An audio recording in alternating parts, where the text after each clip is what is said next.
क्या माँ, ये क्या बात कर रही हो? भैया पूरी तरह से भाभी के कब्जे में हो गए हैं। अरे माँ तो आपसे कितना मना कर रही थी, इतनी सुंदर लड़की से भैया की शादी मत कराओ, लेकिन आपको तो सुंदर बहू चाहिए थी ना। अब लो भुगतो आप। भैया तो पूरी तरह से भाभी के हो गए, और अब सोचो आपका क्या होगा। यही तो बात है बेटा, तुझसे नहीं कहूंगी तो और किससे कहूंगी अपना दुख।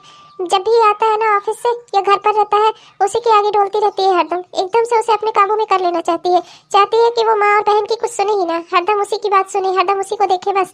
अरे मैं कितना परेशान होती हूँ, कितना बताऊँ तुझे, कितना नजर रखती हूँ दोनों पर, कितना कोशिश करती हूँ कि मेरे बेटे से थोड़ा दूर रहे, लेकिन क्या ही कहूँ अब।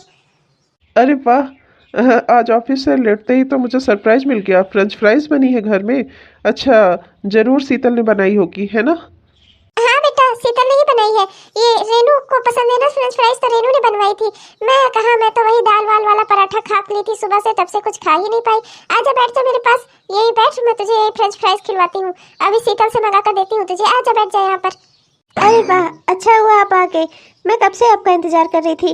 लाइए अपना बैग मुझे दे दीजिए। चलिए मैं आपको गुनगुना पानी देती हूँ, और उसके बाद आपके लिए ये गरम गरम फ्रेंच फ्राइज निकालूंगी मैं तुरंत, इसीलिए अभी कच्ची रखी है वहाँ पर। चलिए ना, मैं आपको गरम गरम खिलाती हूँ, और साथ में आपको गरम गरम चाय भी दूंगी, और उसके बाद आपको बढ़िया बढ़िया खाना भी खिलाऊंगी, सब गरम गरम खिलाऊंगी। चलिए अंदर चलिए, हाथ पैर धो लीजिए, और लाइए अपना बैग मुझे दे दीजिए।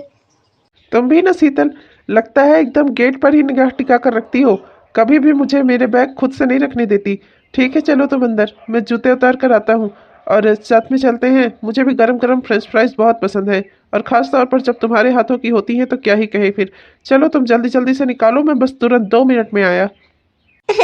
अब आपका इंतजार नहीं करूंगी तो और किसका करूंगी। हमारे शादी को अभी 6 ही महीने तो हुए हैं। आज तक कभी मैंने आपको अपना बैग खुद से रखने दिया है? मैं तो हमेशा चाहती हूँ कि आपकी खूब सेवा करूँ, खूब केयर करूँ आपकी, और मैं आपके लिए क्या पाऊँ, क्या कर दूँ, मैं इतना सोचती हूँ आपके बारे में। इसीलिए तो आपका इंतजार करती रहती हूँ। पूरे दिन मुझे इस चीज़ की आशा लगी रहती है कि कब शाम को घंटी बजेगी, कब आप दरवाजे पर होंगे। अरे हाँ माँ, तो बिल्कुल सही कह रही थी। भैया तो बिल्कुल भाभी के कब्जे में हो गए हैं। जैसे जैसे भाभी नचाती है, भैया वैसे वैसे ही नाचते हैं। अरे माँ, तेरा बेटा तो गया तेरे हाथ से। तो बिल्कुल सही कह रही थी। देख रही है बेटा, यही वजह है, 6 महीने से मैं कहीं निकल नहीं पा रही हूँ। समझ नहीं आता कैसे क्या करूँ। अगर मैं 6 महीने को कहीं चली गई तो ये तो मेरा बेटा पूरी तरह से अपने कब्जे में कर लेगी। तू ही देख, क्या ही करूँ मैं। अपनी सुंदरता के जाल में मेरे बेटे को फंसा ले रही है पूरी तरह से। एक दिन ना वो अपनी माँ की सुनेगा, ना बहन की सुनेगा, कोई रिश्ता उसके लिए मायने नहीं रखेगा। एक दिन जो होगी उसकी पत्नी ही हो जाएगी उसके लिए, अगर मैं एक भी दिन को यहाँ से डोल जाऊँ तो। देख रही है तू, मेरे सामने ही किस तरह से मेरे बेटे को अपने पीछे ले गई, देख रही है ना। अरे माँ, तो इसमें तुम्हारी भी गलती है। क्या सोच के भैया की शादी इतनी सुंदर लड़की से करवाई आपने? आपको तो सुंदर बहू चाहिए थी ना, तो लो अब सुंदर बहू का मजा भुगतो। अब भैया को सुंदर बीवी मिली है तो क्या उसके साथ रहे भी ना। आप चाहती क्या हो? आपने उनकी शादी करा दी ना, अब तो वो उनके साथ ही रहेंगे। आप मुझसे क्या चाहती हो? क्यों बार बार मुझे परेशान करती हो माँ? आपका मुझे कुछ समझ में नहीं आता। बस कर, अब तू भी अपनी नाक मुझ पर ही मत टेढ़ी कर। अरे तेरे भाई को पसंद थी, शादी उसे करनी थी, क्या जोर जबरदस्ती से उसकी शादी किसी और से करा देती? अरे जब उसको लड़की पसंद थी तो उसी से तो उसकी शादी करूंगी। आखिर कमा रहा है, सरकारी नौकरी कर रहा है, जिस लड़की के कहेगा उसी से तो उसकी शादी करवाऊंगी। मैं क्या करती इसमें, मैंने क्या किया है? और अब मुझे बस एक ही बात की चिंता है, तेरे बुआ की बेटी की शादी है, वहाँ जाऊंगी 2-3 महीने लग जाएंगे मुझे, फिर मैं यहाँ रहूंगी नहीं। और 2-3 महीने बाद जब मैं यहाँ लौट कर आऊंगी ना, तब तक तेरी भाभी तेरे भाई को पूरी तरह से अपने काबू में कर चुकी होगी।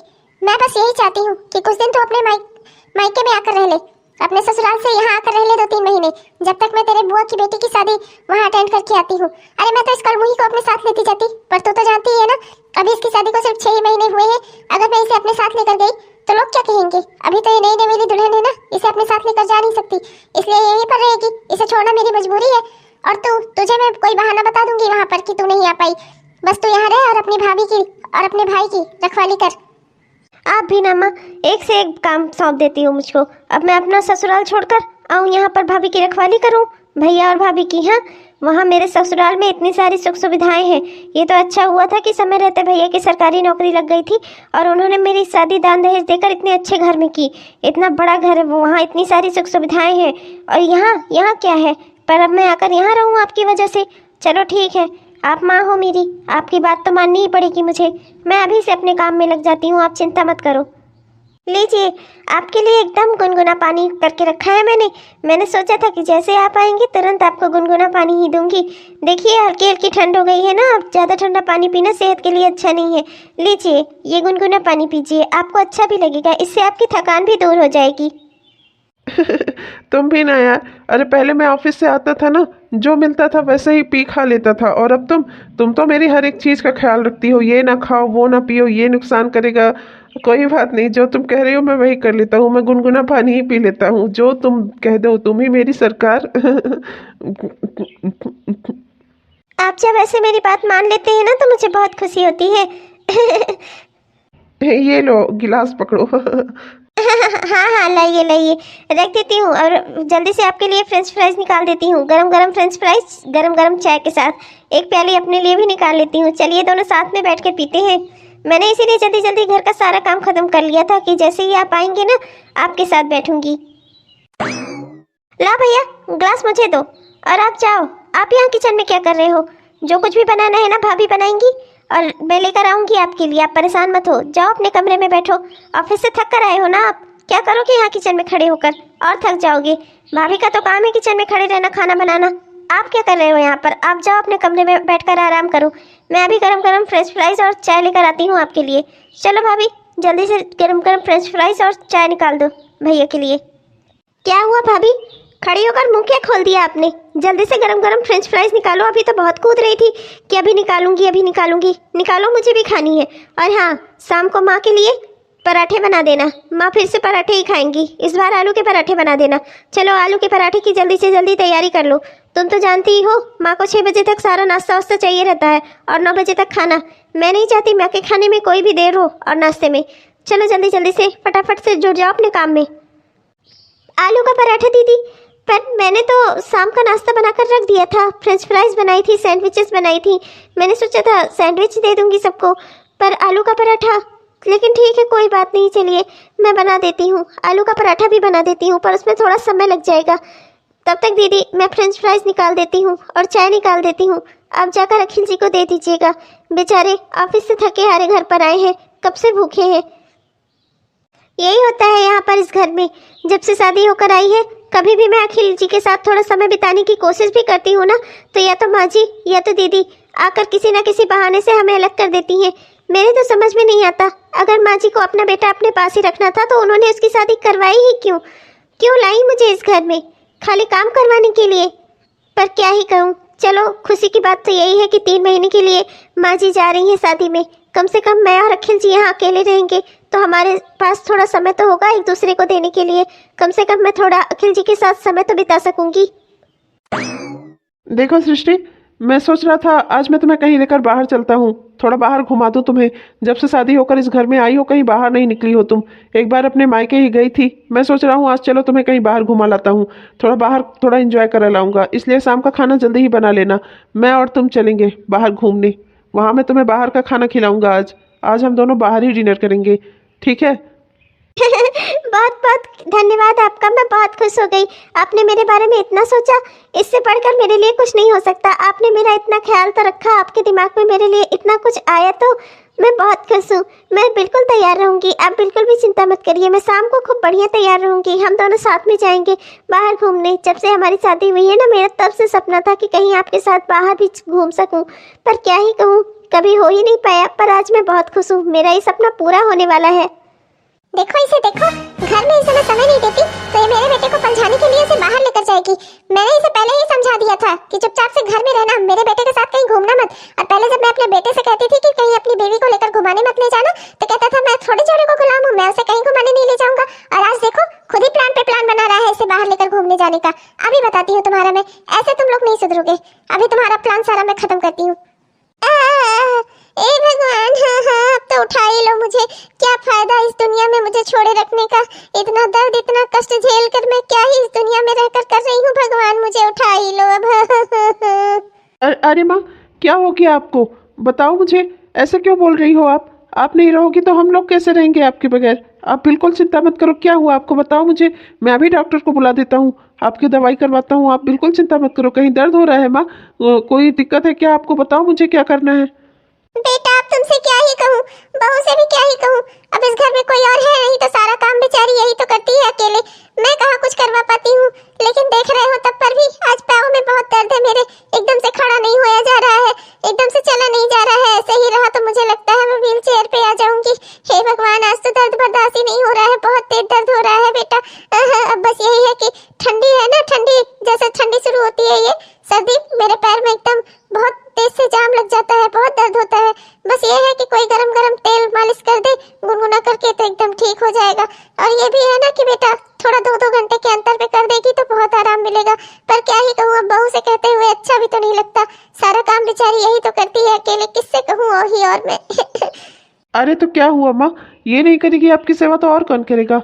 सृष्टि, जाओ माँ के पैरों में गुनगुना करके तेल की मालिश कर दो। और हाँ, ऑइंटमेंट रखा है माँ के पैरों में लगाने के लिए, वो ऑइंटमेंट भी लगा देना उसी तेल में मिलाकर, और खूब अच्छे से मालिश कर दो, हर 2-2 घंटे पे कर देना। और अब माँ का ख्याल रखो, तुम घर पर रहो, माँ का ख्याल रखो। मैं भी चलता हूँ ऑफिस, शाम को मैं जल्दी घर आ जाऊँगा और मैं भी माँ की तेल की मालिश कर दूँगा। तुम बिल्कुल भी चिंता मत करना, तुम घर का भी काम संभालना और माँ की तेल मालिश भी कर देना। मैं चलता हूँ। बेचारी सृष्टि, इसके नसीब में ही नहीं है मेरे साथ घूमने जाना। कितना खुश हो गई थी जैसे ही बोल दिया था मैंने कि आज तुम्हें घुमाने ले चल रहा हूँ। पर क्या ही कहूँ, माँ की तबीयत ही एंड टाइम पर ख़राब हो गई। चलो खैर छोड़ो, मैं भी अपना प्लान कैंसिल कर दिया। अब आऊँगा शाम को, यही घर की दाल रोटी खा लूँगा, यही सही है। मेरे नसीब में लिखा ही नहीं है कि सृष्टि के साथ कहीं बाहर घूमने जा सकूँ। 2 दिन बाद। देख बेटा, देखते देखते वो दिन आ ही गया जब मुझे अब तेरी बुआ के घर जाना होगा, उनकी बेटी की शादी में। देख बेटा, मैं तो जा रही हूँ यहाँ से, पर अपनी सारी जिम्मेदारियाँ तुझे देती जा रही हूँ। तुझे मैंने जैसे जैसे समझाया है वैसे ही पूरा घर संभाले रखना और सबका ख्याल रखना। इसीलिए तो तुझे तेरे ससुराल से बुलाया है मैंने। वैसे भी तू तो आती जाती ही रहती है, बस कुछ दिन के लिए यहाँ रह ले और अपना ये घर भी संभाल ले।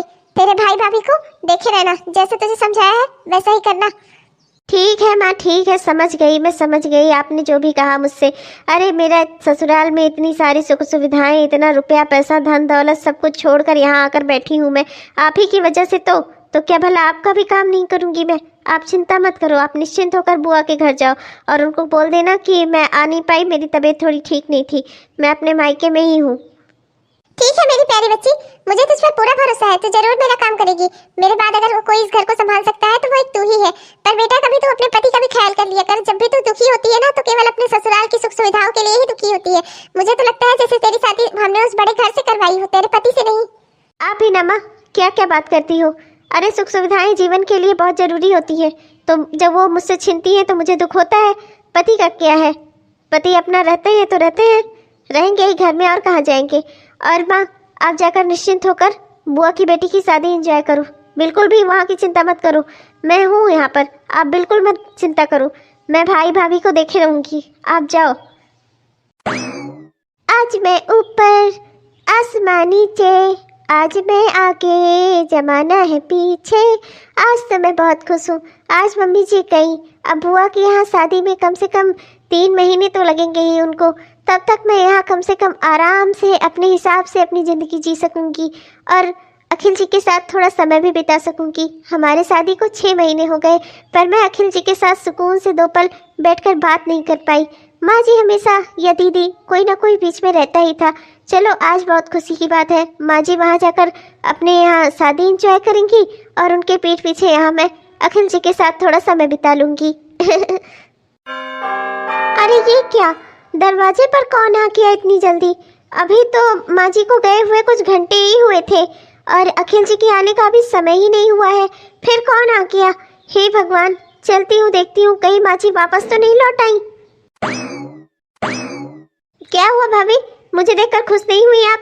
अरे मैं यहाँ कुछ दिन रहने आई हूँ अपने मायके में, माँ तो गई हैं बुआ के यहाँ शादी में, और आप जानती हैं यहाँ घर पर कोई है नहीं कुछ देखने समझने वाला। और आप क्या समझो कि आप तो अभी नई नवेली हो, मैं यहाँ रहकर सब कुछ देखे सुने रहूँगी। मैं यहाँ रहने आई हूँ, जल्दी से मेरा सामान लो और ले जाकर मेरे कमरे में रखो, अब मैं कुछ दिन यहीं रहूँगी। चलो छोड़ो भाभी, सामान मैं खुद ही अपने कमरे में रख लूँगी, आप वो चिंता मत करो। आप बस फटाफट से मेरे लिए गर्मा गर्म एक काम करो, मसाले डोसे बना डालो। मुझे मसाला डोसा खाए हुए बहुत दिन हो गया।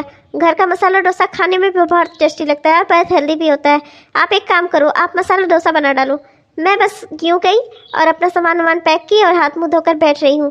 और उससे पहले ना एक काम करना, आप मेरे लिए ब्रेड रोल बना देना। ब्रेड रोल और चाय लाकर मेरे कमरे में दे जाओ, ठीक है भाभी? मैं चलती हूँ। ओह, अब समझ में आया मेरे। माँ जी इतना हंस के क्यों गई यहाँ से? माँ जी को पता नहीं क्या चिंता लगी रहती है। अरे मैं उनके बेटे को खा जाऊंगी क्या? मेरी शादी हुई है उनके साथ, क्या मैं उनके साथ 2 मिनट समय भी नहीं बिता सकती? अपना तो माँ जी गई ही थी, अपने पीछे अपनी बेटी को इस घर में छोड़ गई। वो तो मुझे बिल्कुल भी समय नहीं देती मेरे पति के साथ रहने का। अगर ऐसा ही रहा तो हमारी गृहस्थी कैसे बसेगी? कैसे रहेगा हमारा घर? कैसे चलेगी हमारा घर संसार? मुझे कुछ समझ नहीं आ रहा। माँ जी आखिर ऐसा क्यों कर रही हैं? अगर उन्हें अपने बेटे को अपने पल्लों से बांध कर ही रखना था तो उन्होंने इसकी शादी करवाई ही क्यों? रख लेती अपने पास। अरे ये तो मनीषा का फोन है। हेलो, हाँ मनीषा। हाँ मनीषा, कहो कैसी हो? मैं तो ठीक नहीं हूँ यार। अब तुम्हें क्या ही बताऊँ अपनी परेशानी। सुनोगी तो तुम भी नहीं समझ पाओगी, करोगी ही क्या? हाँ, अरे मैं तो तुमसे कहा था ना कि मेरी मम्मी जी घर के बाहर जा रही है कुछ दिनों के लिए बुआ के घर रहने। कम से कम यहाँ मैं कुछ समय अपने पति के साथ बिता पाऊंगी। पर तुम जानती हो अपने पीछे वो अपनी बेटी को यहाँ छोड़ गई हैं। हाँ, मेरी ननद जी आई हैं, चल रही हूँ उनकी सेवा करने। 50 तरह के व्यंजन का आदेश देकर गई हैं। अब मेरा समय बचा हुआ भी यही खाना बनाने में ही निकलेगा। तो तू एक काम क्यों नहीं करती? मैं तुझे एक उपाय बताती हूँ, तू वही उपाय कर, देखना तेरा घर सुधर जाएगा और तुझे भी तेरा पति वापस मिल जाएगा। बस मैं जो कह रही हूँ वैसे वैसे कर। अरे तू जो उपाय बता रही है तो बहुत सही। हो सकता है इससे मेरा काम बन जाए, हो सकता है इससे मेरी ननद अपने घर चली जाए। पर मुझे ये उपाय करने में बड़ा डर लग रहा है, कहीं कुछ गड़बड़ ना हो जाए। कुछ गड़बड़ हो जाएगी तब हम क्या करेंगे? तू बस अपने बारे में सोच। अभी तक क्या उन लोगों ने तेरे बारे में सोचा? अगर तेरे बारे में सोचा होता, तेरी नई नई शादी हुई है तो तुझे अपने पति के साथ रहने देते ना। अगर तेरे परिवार वाले तेरे बारे में नहीं सोच रहे हैं तो तुझे भी उनके बारे में नहीं सोचना चाहिए। आगे भगवान के ऊपर सब छोड़ दे, जो होगा अच्छे के लिए ही होगा। बस तुझे मैं जो बता रही हूँ तो वही कर। मनीषा मेरी सबसे अच्छी और सबसे सच्ची दोस्त है। उसने मुझे जो उपाय बताया है वो जरूर ही अच्छा होगा। मुझे बस ये कर ही देना चाहिए। मुझे भी नहीं सोचना चाहिए किसी के बारे में। किसी ने मेरे बारे में भी तो नहीं सोचा। अगर इससे मेरी गृहस्थी उजड़ जाती तो मम्मी जी और दीदी जो काम कर रही थी मेरे साथ, मुझे भी उनके बारे में नहीं सोचना। मैं भी अब वही करूँगी जो मेरे लिए सही होगा। और मैं मनीषा ने मुझे जो बताया है मैं वैसा ही करूँगी। हेलो सृष्टि, हाय। बहुत समय बाद तुमने मुझे मिलने बुलाया। मुझे तो लगा था जब से तुम्हारी शादी हो गई है तुम तो सबको भूल ही गई होगी यार। पर अच्छा है, कम से कम तुम्हें अपने बचपन के दोस्त तो याद है। तुम्हारे मोहल्ले में ही रहती हूँ मैं, लेकिन जब से तुम कॉलेज गई नई नई सहेलियां बना ली, मुझको तो तुम भूल ही गई बिल्कुल से। मैं भी तुम्हारी अच्छी दोस्त हूँ। अरे कभी मेरा भी ख्याल कर लिया करो। अब की तुम्हारा फोन सुनकर मैं बहुत ही खुश हो गई। और क्या ये तुमने कौन से आदमी की फोटो भेजी है? क्या चक्कर है ये सब? चक्कर वक्कर कुछ नहीं है यार। तुम्हें मेरा एक बहुत जरूरी काम करना है। मैं जानती हूँ तुम मेरी बहुत अच्छी दोस्त हो, पर शादी हुई तो मैं अपना मोहल्ला छोड़कर यहाँ अपने ससुराल आ गई। फिर वहाँ मेरा कहाँ किसी से कोई वास्ता रह गया। पर मैं फिर भी तुमको नहीं भूली थी। तुम मेरी बहुत अच्छी दोस्त हो। बस तुमसे इसीलिए तो तुम पर भरोसा करके एक काम करवाना चाहती हूँ। जिनकी फोटो मैंने तुम्हें भेजी है वो मेरे नंदोई जी हैं और मैं चाहती हूँ कि तुम उनके साथ अफेयर करो। क्या? मजाक कर रही हो क्या? पागल हो गई हो? क्या कह रही हो तुम? अरे तुम्हारे नंदोई है, तुम्हारे नंद के पति होंगे, तुम उनके साथ मेरा अफेयर करवाना चाह रही हो? अरे चाहती क्या हो तुम? क्या बात है? कर क्या रही हो तुम? अरे नहीं, मैं तुम्हारा अफेयर नहीं करवाना चाहती। मैं नहीं चाहती मेरी नंद का घर टूटे। बस मैं चाहती हूँ कि कुछ दिन के लिए तुम नंदोई जी को इतना बिजी कर दो कि वो मेरी ननद को फोन करना बंद कर दे। इससे मेरी ननद परेशान हो जाएंगी और अपने ससुराल भाग जाएंगी और मुझे थोड़ा समय मिल जाएगा मेरे पति के साथ। जानते ही हो ससुराल में नंद और सास मुझे मेरे पति के साथ समय ही नहीं देती। बस यही बात है, इसी के लिए मुझे तुम्हारी ज़रूरत थी। मैं बस इतना चाहती हूँ कि तुम नंदोई जी के साथ अफेयर का नाटक करो। मैं ये नहीं चाहती कि तुम नंदोई जी के साथ अफेयर ही कर लो। अरे मैं जानती हूँ यार कि तुम पढ़ी लिखी और अभी कुंवारी लड़की हो और नंदोई जी शादीशुदा है।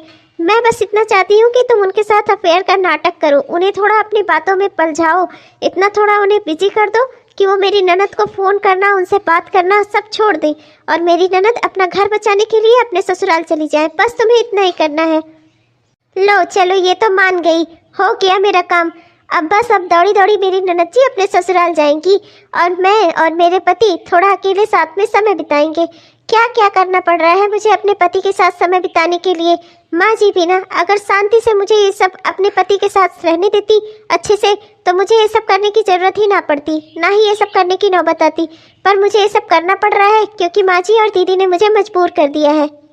अरे क्या हुआ दीदी, आज आप इतनी टेंशन में क्यों हो? मैं आपके लिए कुछ गुनगुना तेल वेल लेकर आऊँ, आपके सर में थोड़ी मालिश कर दूँ? आपको नींद नहीं आ रही है क्या? रात के 11 बजने को आ रहे हैं, आप सोई नहीं अभी तक? क्या हुआ दीदी? क्यों, तुम्हें मेरे सोने की इतनी चिंता क्यों है? हाँ, मैं 12 बजे तक जागूँ या 1 बजे तक जागूँ? जब तक मन करेगा मेरा मैं तब तक जागूंगी। और तुम्हें ऐसा क्या करना है मेरे पीठ पीछे, हाँ, जो तुम इतनी परेशान हो कि मैं जाग क्यों रही हूँ? कोई बात है क्या? कोई काम है क्या?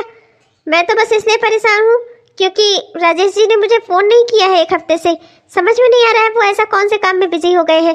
पहले शुरुआत में तो वो मेरा फ़ोन तुरंत उठा लेते थे, फिर उन्होंने कहा कि मैं बिजी हूँ, धीरे धीरे करके उन्होंने मेरा फ़ोन काटना शुरू कर दिया। आज तो उनका फ़ोन इतनी रात में बिजी आ रहा है और वो मेरा फ़ोन भी नहीं उठा रहे हैं। जब मैं फ़ोन कर रही हूँ तो मेरा फ़ोन काट दे रहे हैं।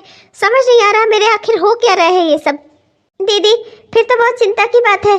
मैं तो बहुत टेंशन में आ गई आपकी बात सुनकर। कहीं आपके साथ भी ऐसा ना हो रहा हो जैसे मेरे घर के, मेरे मायके के साइड में एक लड़की रहती थी प्रीति, उसके साथ हुआ था। प्रीति भी 1 महीने के लिए अपने मायके आई थी और 1 हफ्ते बाद ही उसके पति ने उसका फ़ोन उठाना बंद कर दिया था।